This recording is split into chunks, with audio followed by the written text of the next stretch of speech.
Hey, what's up, guys? Wanted to do a quick little video. I realized a lot of my biographies and stuff mention my band, The Lasting Hope. And if this is going to be posted on some Lasting Hope pages, you guys will know. We frequently mentioned that in 2014 we had a song called Something New that was number 5 on the Christian Billboard rock charts, and I don't think we've ever really explained how that happened. It was very quick, so it kind of just took us by surprise, and then I think we thought it was going to be a reoccurring thing. And we did have a number 20 after that, about a year after, but that was basically the end of our radio life. Um, I kind of wanted to just explain how that happened. I wrote that song in the end of 2012, and we recorded it at the summer of 2013. We put the song out in October of 2013, put out a music video with it. Our hometown people were super supportive of it. Really helped us kind of get recognition in the places we've been trying to get up until that point. We started the band in 2010, and nobody in our hometown area, local area, really knew who we were. Put out that music video, and I think people are like, oh, okay, this isn't just a loud band. So we put out that music video. It went up to like 10,000 views within the first week, and so we were super stoked on that. But then we were recording with Mark Lee Townsend, and he gave us a contact to do some radio promotion. And so we were signed to EOS Artist Management at that time out of New York. And so we gave the contact information to them, and they tried it out with another band first, Scarlet White. Rest in peace, Spencer, by the way. Our friend Spencer and Scarlet White passed away this past year. So huge shout out to them. Continue to keep those guys in your prayers. So they tried out the radio promotion with Scarlet White, and they had really good success with it. So we then pushed something new, although I wanted to push, I think, records first. They kind of talked me out of it. We pushed something new to the radio in 2014, and I think it was like 2 or 3 months of just dead silence. We didn't hear anything. It does cost money to get your song on the radio, so we had spent a good amount of money to pay basically the person who's going to go out and promote your song to radio stations. You can't just really just go into a radio station and say, hey, play my song. You can, but they'll probably call security on you. So we paid a significant amount of money, and for the first 2 months, I don't think we had really any word on what was going on. So I just assumed kind of at the time that it was not gonna be a thing, but I was like, oh, okay, at least we tried, you know. I could see that there was like 1 or 2 stations playing us at the time, even though there was not really any news. So I was like, at least I had a song. At least I had a song on a radio station. That was cool. That's always like been one of those bucket list things.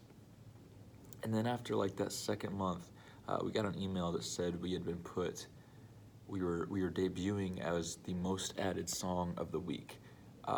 And if you have ever seen, like, a lot of artists get that, we've had that for our Christmas song. Our Christmas EP got one of the most added of the week for Christian rock about a year ago.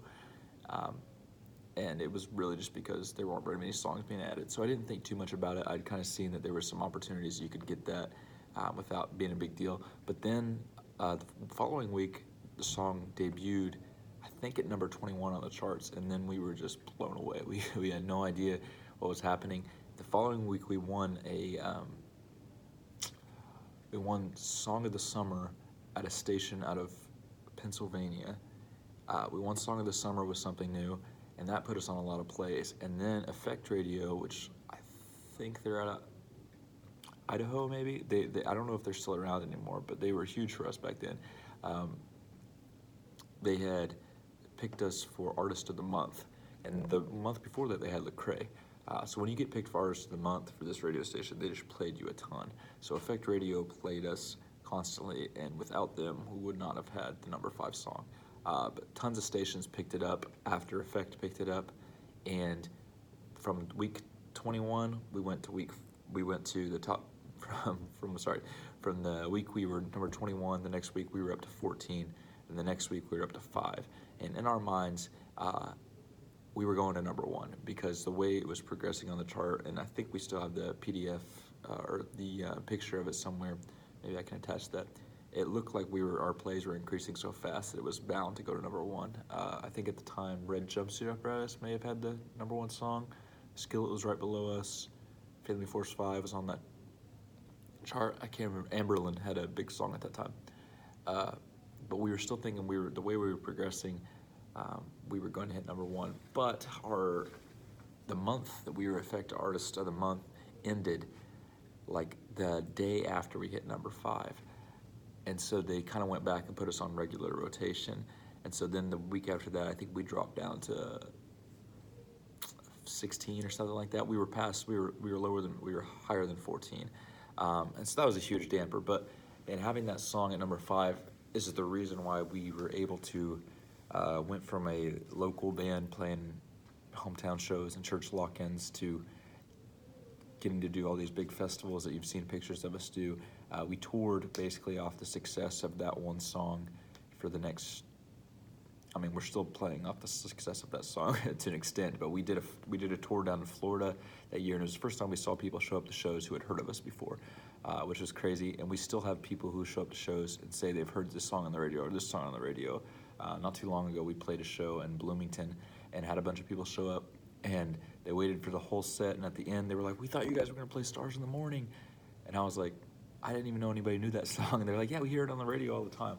So that's really cool, and I never expected to have that kind of circumstance in my life regardless.